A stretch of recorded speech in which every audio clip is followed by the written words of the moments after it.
주의 나라가 임할 때, 주의 나라가 임할 때, 하나님 임재하실 때, 예배가 회복되며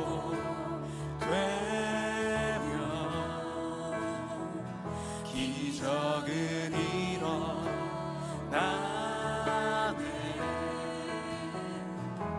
전능하신 주, 영원하신 능력의 통치자, 자유가 선포되어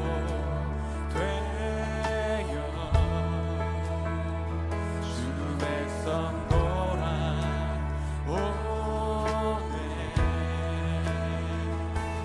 하나님 나라 임하소서. 영광과 존귀 능력과 위엄, 놀라운 사랑의 기적의 하나님, 지금 이곳에 오소서. 주의 나라가 임할 때, 주의 나라가 임할 때, 하나님 임재하. 믿으십니까? 예배가 회복되며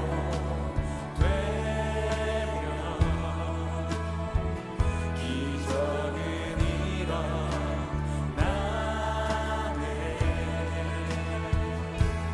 전능하신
오늘 커맨시 미라클 이 본문은 다시 나병 환자가 등장합니다. 우리가 이미 나병 환자를 고치시는 미라클을 누가복음 5장에서 살펴보았습니다. 그때도 설명드렸지만 성경 시대에 나병은 단순한 질병이 아니었습니다. 나병에 걸리면 가족과 격리되었습니다. 마을에서 쫓겨났습니다. 성전에 갈 수도 없었고 친한 친구 아무리 중마고우라고 해도 만날 수 없었습니다. 혹이라도 사람들과 접촉할까 봐 입을 가리고 부정하다는 소리를 외치면서 다녀야 했습니다. 나병 그 질병 자체도 심각한 병이지만 어쩌면 이 나병 환자들에게 더 괴롭고 힘들었던 것은 사회적으로 격리되고 차별받고 조롱당하고 그리고 좀 핍박을 받는 그런 대상으로 살아가고 있다는 것이었을 겁니다. 그런데 오늘 이 나병 환자에게 또 하나의 소위 닉네임이 붙어요. 또 하나 레테르가 붙어요. 그게 바로 사마리아인이라는 이 별명이 하나 더 붙어요. 예를 들면 우리가 소수민족이잖아요. 지금 이민 와서 사는 소수민족, 마이너리티라고 그러잖아요. 근데 이 소수민족 중에 여자들은 더블 마이너리티라고 그래요. 그러니까 더 마이너리티. 거기다가 예를 들어서 장애를 가졌다. 그럼 트리플 마이너리티라고 하는 말 쓰잖아요. 그런 것처럼 나병이라고 하는 이 병을 가진 것도 어쩌면 이게 멸시당하고 이 삼류 인생으로 떨어지는 거거든요. 그런데 거기다가 사마리아인, 제가 설교 제목으로도 잡았던 이유는 사마리아인 이거를 꽝꽝꽝꽝 찍어야 돼요. 사마리아인을 예수님께서 일부러 밝히십니다. 그냥 나병 환자 정도가 아니라 더블 웨미, another minority, 이 컴플렉스가 있는데 소위 그게 뭐냐면 사마리아인이라고 이야기하는 것이죠. 요즘식으로 얘기하면 비주류가 사마리아인입니다. 3류급 시민들, 3류급 사람들을 사마리아인이라고 이야기할 수 있습니다. 그냥 사회적으로 그 사람들이 사마리아인이야 그러면 그냥 무시하고 멸시하고 천대받는 계층을 통틀어서 사마리아인 이렇게 이야기할 수 있습니다.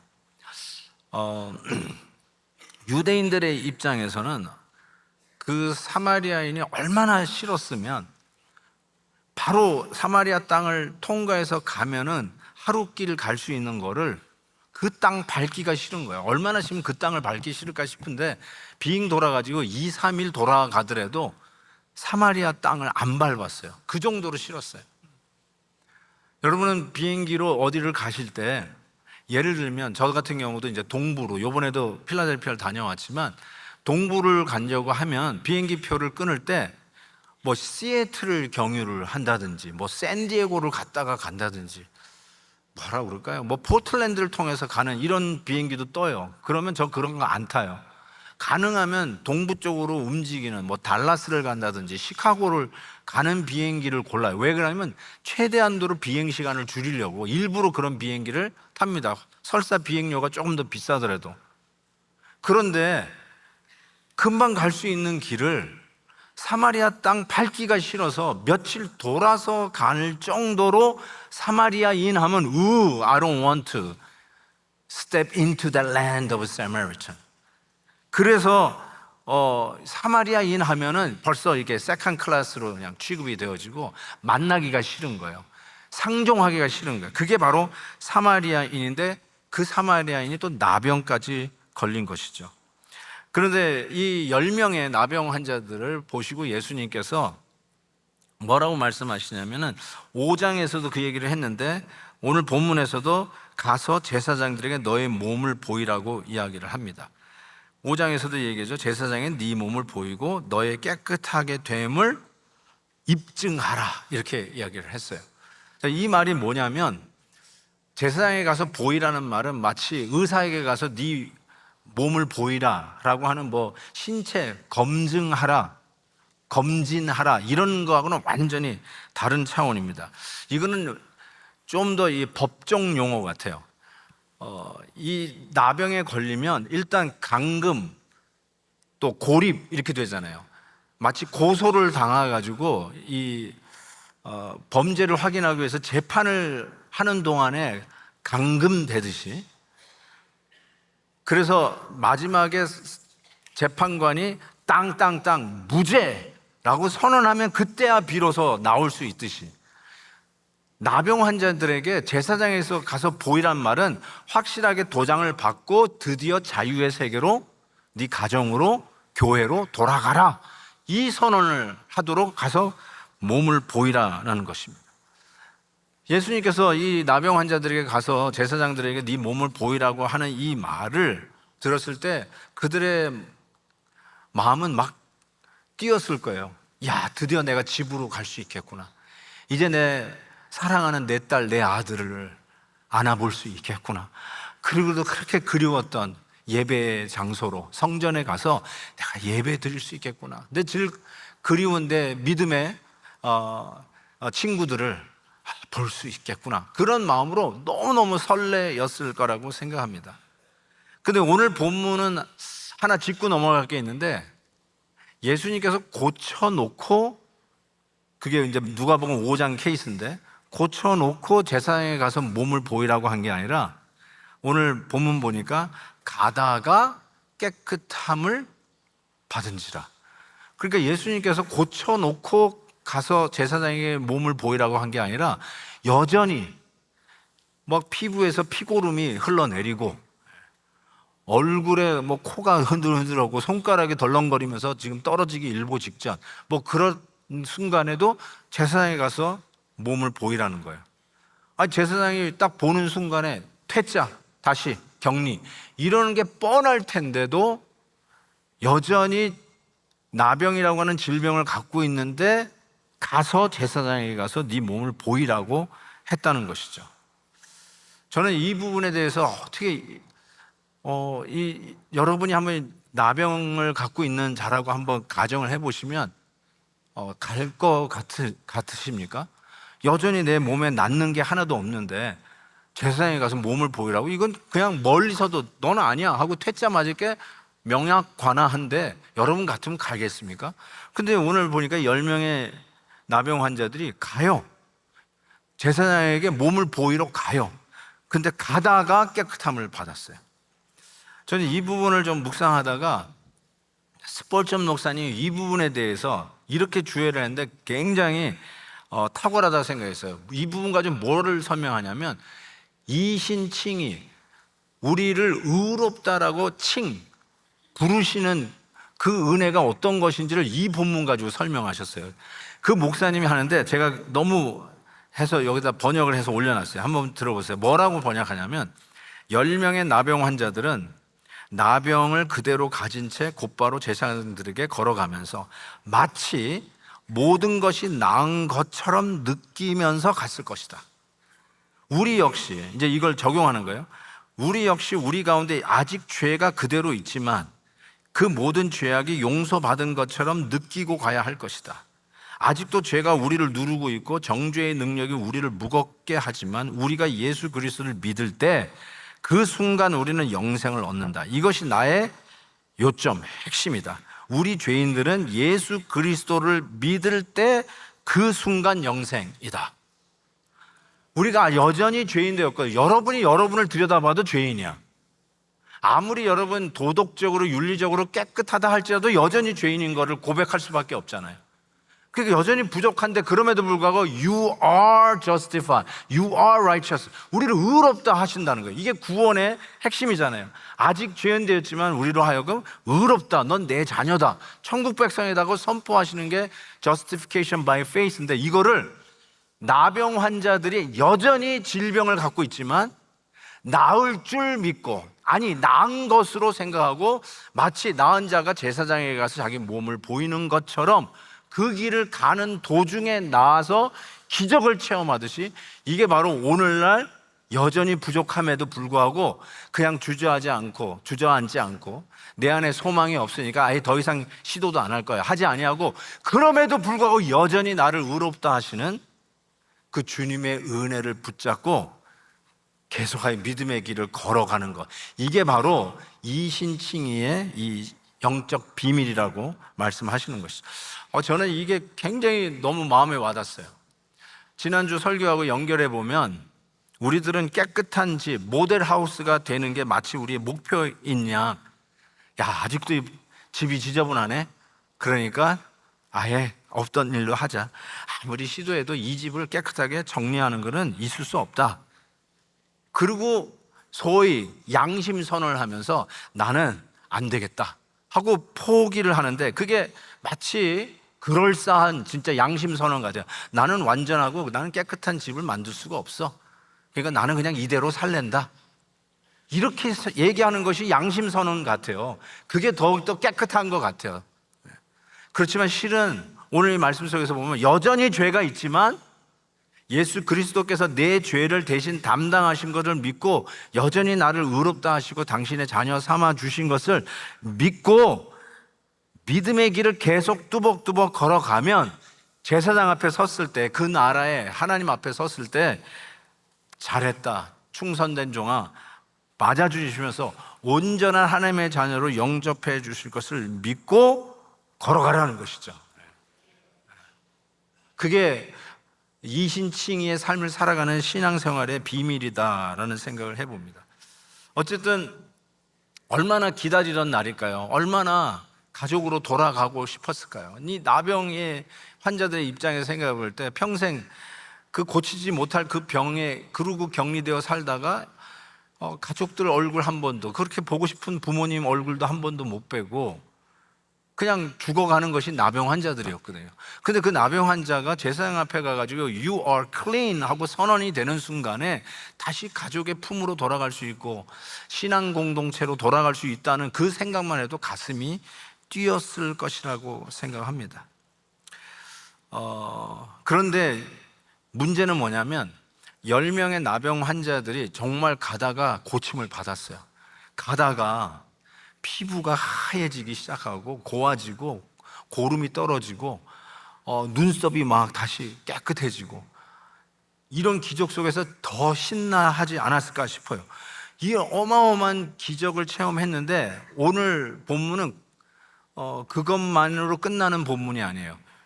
10명이 치료를 받았는데 9명은 그냥 가고 한 사람만 예수님께 돌아와서 감사를 했다는 것입니다. 저는 그래서 이 부분에 놓고 이렇게 묵상하게 돼요. 왜 9명은 안 왔을까? 이런 생각을 해보게 됐어요. 왜 한 명만 예수님에게 돌아왔을까? 9명은 왜 안 왔을까? 여러분 어떻게 생각하세요? 왜 9명은 안 왔을까요? 1번, 가정교육을 제대로 받지 못했다. 그럴 수 있잖아요.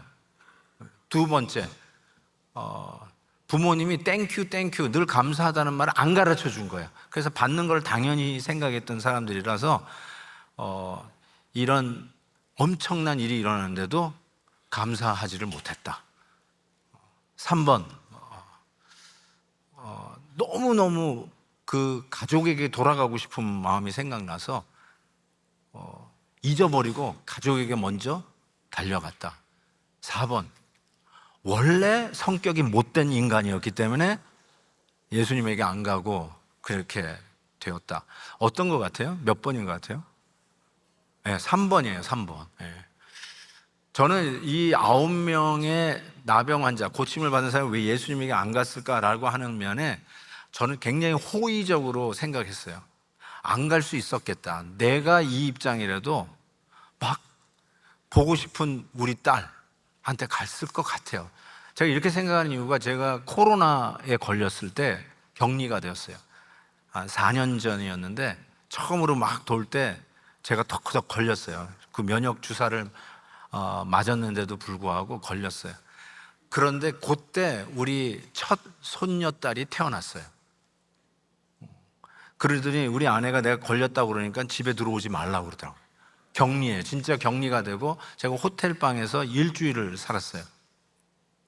근데 제가 이제 격리에서 풀리면은 뭘 제일 하고 싶었냐면 이 갓 태어난 손녀딸을 너무 보고 싶은 거예요. 제가 그래서 그 마음을 알아요. 이제 막 해방이 되었어요. 나병에서부터 났어요. 그러면 어떻게 됐을까? 당연히 가족을 보러 달려가고 있어요. 그게 제일 우선순위 넘버 원이었을 거라는 생각이 들어요. 그래서 저는 예수님에게 돌아가지 아니하고 가족에게 먼저 뛰어갔을 법한 이 9명의 고침받은 나병 환자의 동정표가 가는 거예요. 나쁜 사람이라고 그런 게 아니에요. 가정교육이 잘못되어서 안 돌아온 게 아니라 틀림없이 보고 싶은 가족, 그것 때문에 글로 달려갔을 거예요. 저는 뭘 제일 하고 싶었냐면요, 우리 손녀딸도 보고 싶었지만 우리 막내딸을 안아주고 싶었어요. 우리 막내딸이 제가 이렇게 안아서 주면, 가끔 제가 이제 수염이 조금 있으면 수염으로 이렇게 우리 딸 볼을 이렇게 막 비비면 싫어하고 야단내요. 그러죠? 저만 그런가? 근데 그거를 하고 싶은 거야. 내가 다시 그냥 풀리기만 하면 우리 막내딸 내 이 수염으로 막 얼굴 긁어줘야지, 이런 생각이 나. 저는 틀림없이 9명의 나병 환자들도 가서 보고 싶었던 자기 딸, 아들을 안아주고 싶고, 보고 싶은 부모님 보고 싶어서 병이 나았다고 딱 선언 받는 순간에 거기부터 뛰어가지 않았을까 싶습니다. 그럼에도 불구하고 다 10명이 다 그랬으면 그러려니 하겠는데, 한 사람은 돌아왔다는 거예요. 한 사람은 돌아왔어요. 그런데 한 사람이 돌아왔는데 그 사람의 출신을 예수님이 언급한 거예요. 사마리아인 한 사람은 돌아왔다는 거예요. 거기다가 9명은 그럼 누구냐? 이렇게 해서 어떻게 하나님 앞에 감사하고 영광 돌린 사람이 이방인 하나뿐이 없느냐 그랬어요. 그런 의미에서 9명은 유대인이었을 것을 가정해도 틀리지 않을 것 같습니다. 그러니까 유대인들은 안 돌아왔어요. 고침 받았는데도. 근데 사마리아인 한 사람은 예수님에게 돌아와서 감사를 했다는 것입니다. 왜 이 사마리아인은 돌아왔을까요? 우리가 그 9명의 유대인 나병 환자들에게 동정표와 좋은 점수를 줄 수도 있고 나라도 그렇게 했겠다라는 생각이 들어요. 그럼에도 불구하고 사마리아인은 돌아왔다는 것에 우리가 멈춰야 돼요. 왜 그랬지? What makes the difference? 왜 유대인과 사마리아인이 이렇게 갈라지는데 사마리아인은 돌아왔을까? 여러분도 알다시피 사마리아인은 이미 격리되고 조롱받고 삼류 취급받은 것이 나병이라고 하는 병을 걸리기 전에도 있었어요. 이미 그 취급을 받고 있었어요. 그래서 동족으로부터도 피가 섞였다고 차별 대우를 받았고, 그 피가 섞였다는 이유로 유대인들은 사마리아 땅을 밟지도 않고 돌아다녔다는 것을 우리는 알 수 있습니다. 저는 참 여기까지 말씀을 묵상하는데 갑자기 묵상하다가 이런 질문을 던지게 됐어요. 예수님께서 10명의 나병 환자를 고치시는데 그때 9명은 유대인이었고 1명이 사마리아인이었어요. 근데 지금 계속 제가 무슨 컨텍스트에서 말씀드려요? 사마리아인과 유대인은 섞이지가 않아요. 이건 물과 기름이에요. 서로 무시하고 차별되고 조롱받는 사마리아인을 대접할 이유도 없고 끼워줄 이유도 없는데 어떻게 된 것인지 10명의 나병 환자를 고칠 때 거기에 유대인들 9명에 사마리아인 나병 환자 거기에 끼어 있었다는 거예요. 저는 여기에 질문을 던져야 했어요. 서로 상종을 안 하는데 어떻게 해서 사마리아인이 지금 유대인 나병 환자들하고 같이 끼어 있지? 이게 제 질문이었어요. 왜 끼어 있었을까요? 예를 들면 우리끼리도 끼리끼리의 모임이 있어요. 각 동창 모임도 있고 고교 동창, 대학 동창들 모임이 있잖아요. 그 A 대학의 동창생들이 모여요. 그러면 B 대학에 있는 그 대학 그 동창들은 거기 A 대학에 갈 이유가 없죠. 당연히 그 안에서 우리 대학에 나온 사람들끼리 모이는 거 아니에요. 그거 전혀 문제 없고, 같은 대학 선배다 후배다 그러면 거기 마음의 문이 열리고 애정이 가고 돌봐주고 싶고 그런 거 있잖아요. 전혀 잘못된 거 아니에요. 그럴 수 있잖아요. 그런데 서로 나름대로 이렇게 묶고 있는 끈이 있는데 그 끈을 푸는 때가 있어요. 더 하나로 동질감을 느끼게 하는 것이 있으면 자기네끼리 너는 B 대학, 나는 A 대학, 너는 이쪽 고향, 나는 다른 쪽 고향. 그래서 따로따로 모이던 그 끈들이 풀어지는 때가 있어요. 그게 언제냐면 더 강력하게 우리를 하나로 묶을 수 있는 끈이 생기면 우리끼리 묶고 있는 끈이 풀어져요. 예를 들어서 사마리아인과 유대인은 자기들끼리 끈이 있었어요. 유대인들은 피가 섞인 사마리아인하고 어울리지 않았어요. 그래서 사마리아는 사마리아인끼리, 그래서 예배도 따로 드렸잖아요. 그런데 그 끈이 풀어지는 순간이 있어요. 그게 뭐냐면 나병, 문둥병이라고 하는 이 나병이 자기네들이 묶고 있었던 끈을 푸는 비결이었어요. 나병에 걸리니까 뭐 유대인이냐 사마리아냐 하는 벽이 넘사벽을 넘게 된 거죠. 그게 벽이 허물어지는 경우가 생긴 거죠. 제가 암에 걸리고 나니까요, 이 벽이 허물어지는 걸 너무 많이 느꼈어요. 여러분, 아무리 뭐 A 대학, B 대학 하고 따로따로 놀아도 나중에 하나가 되는 게 있는데, 그거는 암 대학을 나오면 하나가 돼요. 모든 거 다 그 벽이 무너져요. 뭐 어느 대학 나왔냐, 고향이 어디냐, 미국에 이민 온 지 몇 년 됐냐, doesn't matter. 암 하면은 암으로 그냥 다 뭉쳐 하나 돼요. 저는 사마리아인하고 유대인 나병 환자들이 어떻게 같이 있었을까? 저게 그게 굉장히 궁금했는데, 나병이라고 하는 더 센 끈이 생겨버리니까 그걸로 같이 격리된 공동생활을 하게 된 것이죠. 그래서 같이 있었다라고 생각을 합니다. 그럼에도 불구하고 왜 유대인과 사마리아인이 갈라졌을까? 이제 회복이 됐어요. 병이 나았어요. 자기네들 묶어줬던 그 더 센 끈이 이제 더 이상 필요 없게 됐어요. 그래서 다시 유대인들은 자기 대학 동창 만나러 가는 거예요. 자기 원래 상태로 복귀됐어요. 근데 왜 사마리아는 예수님에게로 갔을까요? 왜 사마리아인만 예수님에게 감사를 했을까요? 답은 딱 하나였어요. 그 이유는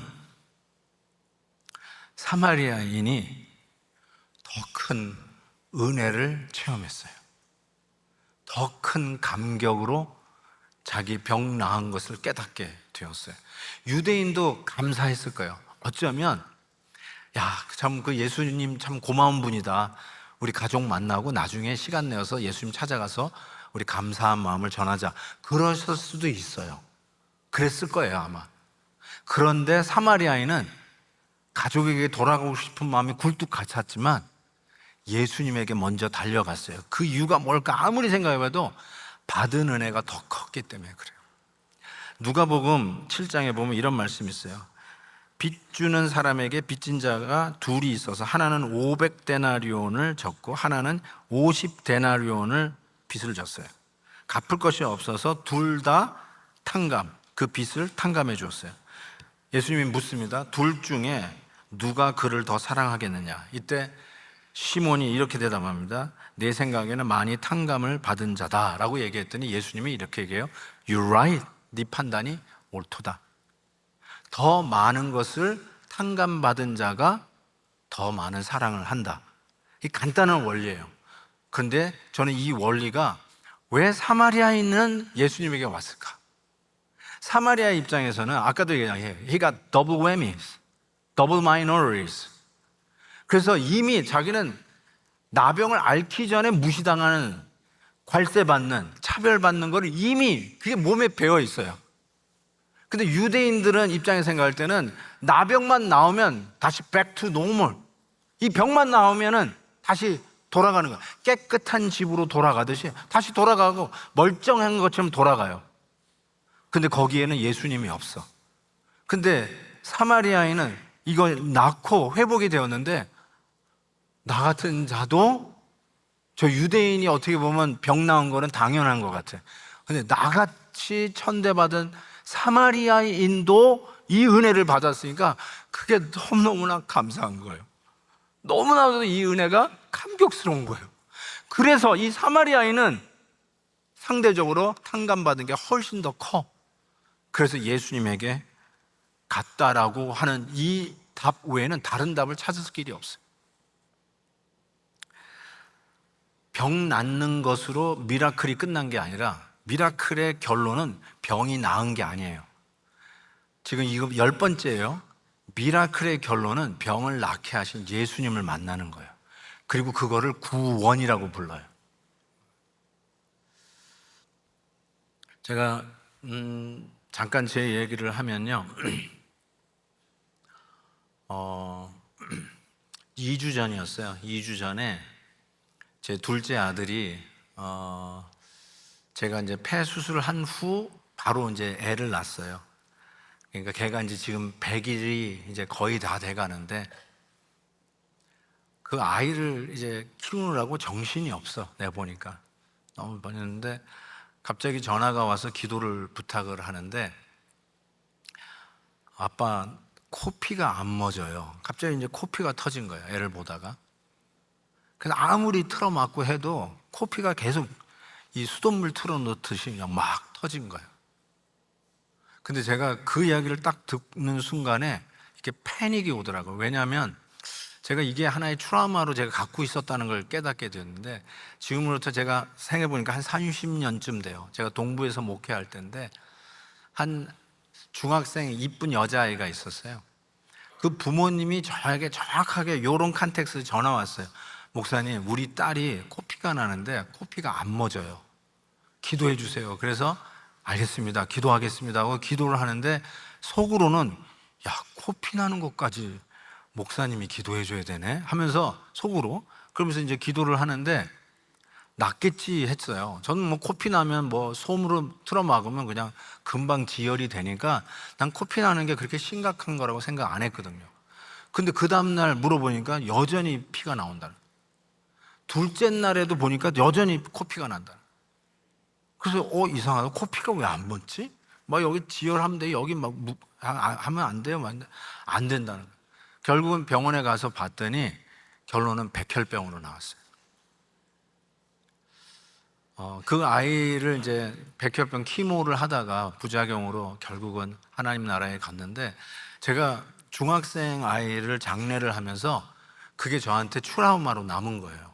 실은 잊어버리고 있었는데 우리 아들이 갑자기 2주 전에 코피가 안 맞으니까 그 생각이 나는 거예요.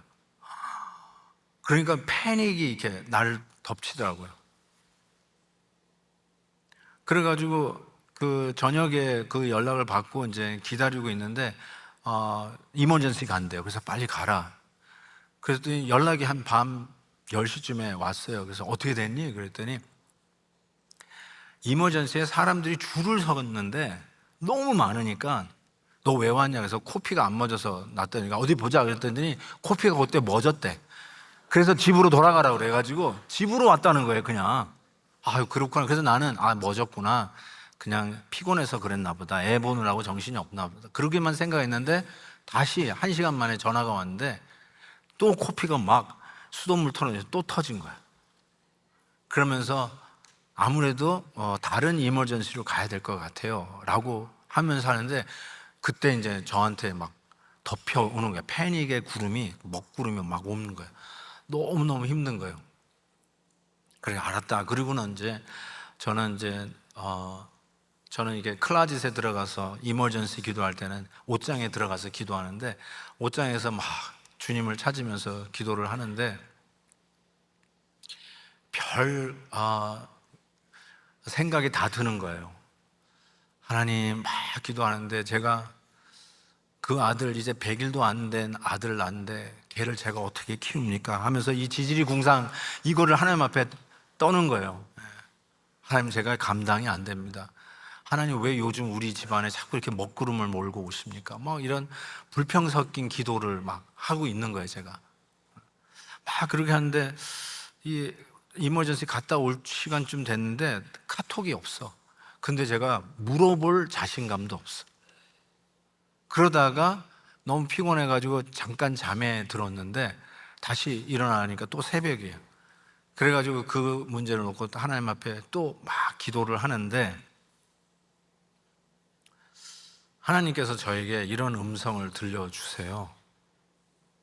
뭐라고 그러시냐면 너 네 아들이 걱정되냐? 이렇게 물으시더라고.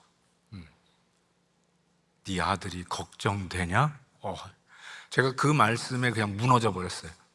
그러면서 막 엉엉 막 우는데, 하나님 용서해 주세요. 제가 정말 걱정만 많군요. 내가 이렇게 믿음이 없네요. 정말 그 아들을요, 어떻게 도와줄 길이 없잖아요. 제가 의사 선생님한테 전화를 했었어요. 그래가지고 ENT 의사까지 알아놨어요. 그 다음날 아들 데리고 가려고.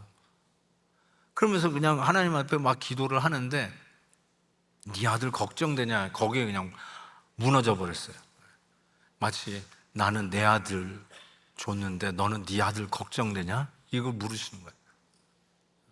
막 한참 울었어요. 우는데 어디서부터 우는지 갑자기 하나님의 평강이, Peace of God이 저를 이렇게 확 내려오더라고요. 그러면서 그때 이런 마음이 들었어요. 아, 하나님이 하시겠구나. 설사 무슨 일이 있더라도 하나님께서 고치실 일이지. 이런 담대한 평강이 싹 오더라고요. 그리고는 잠에 또 잤어요. 아침에 딱 일어나서 이렇게 딱 봤더니 카톡이, 우리 며느리가 왔어. 드디어 왔구나. 열어봤는데, 아버님, 이렇게 2세인데도 이렇게 한글로 보내는 우리 착한 며느리예요. 이게 착했는데, 아버님 피 검사까지 했는데 다 정상이래요. 이렇게 왔어요.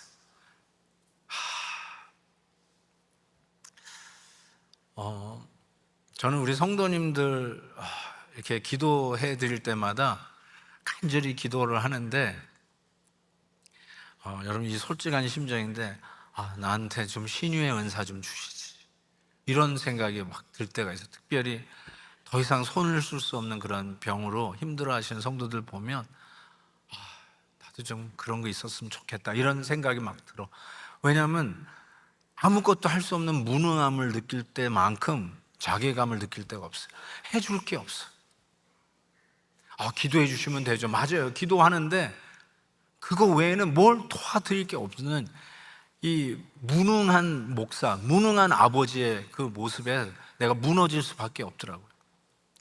그런데 네 아들 걱정되냐라고 하는 주님의 말씀에 하나님은 아들을 나에게 참 주셨지, 이것이 얼마나 든든하게 오늘 나에게 있는 그 발등에 떨어진 문제를 다시 조명하게 하는지 몰라요. 제가 오늘 말씀의 결론을 이렇게 내렸으면 좋겠습니다. 제가 제 설교 원고 마지막 부분을 그대로 컷 앤 페이스트해서 올려드리겠습니다. 그리고 거기에 괄호 안에 넣기를 한번 해봤어요. 이 유대인 9명은 건강을 얻었어요. 그런데 사마리아 이 한 사람은 그리스도를 얻었고 건강도 얻었어요. 결국 복음은 이것이에요. 미라클의 결론은 이거예요. 와, 병이 있었는데 병이 낫다, 이게 결론이 아니에요. 예수님을 얻은 거예요. 이게 미라클의 결론이에요. 예수님은 우리의 삶을 회복시키기 위해서 오셨어요. 맞아요. 암에 걸렸나요? 귀신에 들렸나요? 하나님 귀신 쫓아내시고 우리의 병도 고쳐주세요. 회복시키기 위해서 오신 분 맞아요. 그런데 더 큰 목적이 있어요. 그거는 우리 자신이 예수님을 얻게 하는 것입니다. 삶에 회복되는 건 축복이에요. 나병으로부터 고침받는 것 축복이에요. 내가 가지고 있는 질병에서부터, 암에서부터 자유하게 되는 거 축복이에요. 그러나 예수님을 얻는 것은 구원이에요. 하나님께서 이 은혜를 우리에게 주세요. 깨끗하게 청소된 빈집, 모델 하우스가 우리의 목표가 아니에요. 바리새인이 모델 하우스예요. 서기관이 청소된 빈집이에요. 그러나 조롱받던 사마리아인. 저는 오늘 본문에 예수님이 나병 환자를 만졌다는 기록이 없어요.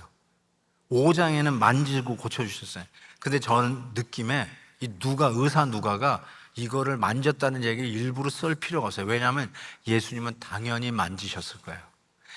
나병 환자를 만지면 부정한 게 나병의 그 더러운 질병 그리고 죄가 전가되는 거예요. 그래서 나도 부정하게 되는데 예수님은 우리의 부정함을 대신 만져주시고 가져가셨어요. 그리고 예수님은 사마리아인의 아픔을 아셨어요. 왜냐하면 천대받는 동네, 멸시, 괄세 받았던 사마리아인처럼 예수님 역시 지지리도 가난하고 그곳에서 무슨 선한 것이 나오겠느냐라는 말이 성경에도 나오는 나사렛 출신이었어요. 예수님은 사마리아인을 너무너무나 잘 아셨어요. 그래서 사마리아인의 모든 부정한 것을 나사렛 예수 그리스도가 가지고 가셔서 십자가에서 대신 죽으십니다. 그리고 사마리아인을 회복시키시고, 그리고 그 예수님이 사마리아인의 구세주가 되십니다. 그 사마리아인과 동행하는 구세주가 되십니다. 이것이 미라클의 메시지예요. 사랑하는 성도 여러분, 오늘도 우리 예수님 손 붙잡고 가십시다. 깨끗하게 청산되는 집이 우리의 목표가 아니에요. 그렇지만 우리의 질병도 회복시킬 뿐 아니라 주님과 함께 손 붙잡고 주님이 주인 되시는 삶을 살아가는 우리 모두가 되시기를 주의 이름으로 축복합니다.